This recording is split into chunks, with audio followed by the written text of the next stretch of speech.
बच्चों, let's read the question.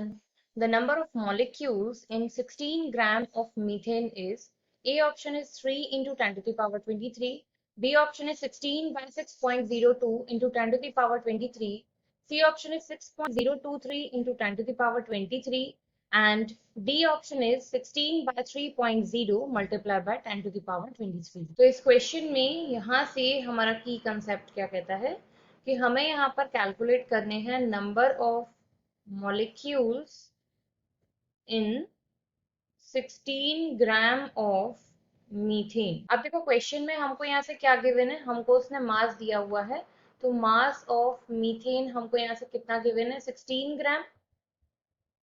और अगर हम यहीं से इसका मोलर मास कैलकुलेट करना चाहें तो molar mass of methane that is CH4 will be 12 plus 4 into 1 से ये हो जाएगा हमारा 16 ग्राम यहाँ से मोलर मास। अब हमें क्या करना है, सबसे पहले मोल्स कैलकुलेट करने हैं। तो मोल्स का फॉर्मूला होता है हमारा given mass upon molar mass. तो अगर हम यहाँ से करते हैं तो मास हमारा हो गया 16 ग्राम, मोलर मास हो गया हमारा 16 ग्राम। तो यहाँ से कितने मोल आ जाएंगे आपके 1 मोल। अब देखो हम लोग यहाँ से जानते हैं कि जो 1 मोल है ये आपका एवोगैड्रो नंबर के इक्वल होता है। तो यहाँ से 6.022 इंटू 10 टू द पावर 23 इसकी वैल्यू होती है। यहाँ हम 2 3 भी कंसीडर कर लेते हैं, 2 2 भी कंसीडर करते हैं, तो इतने नंबर ऑफ मॉलिक्यूल्स होते हैं हमारे।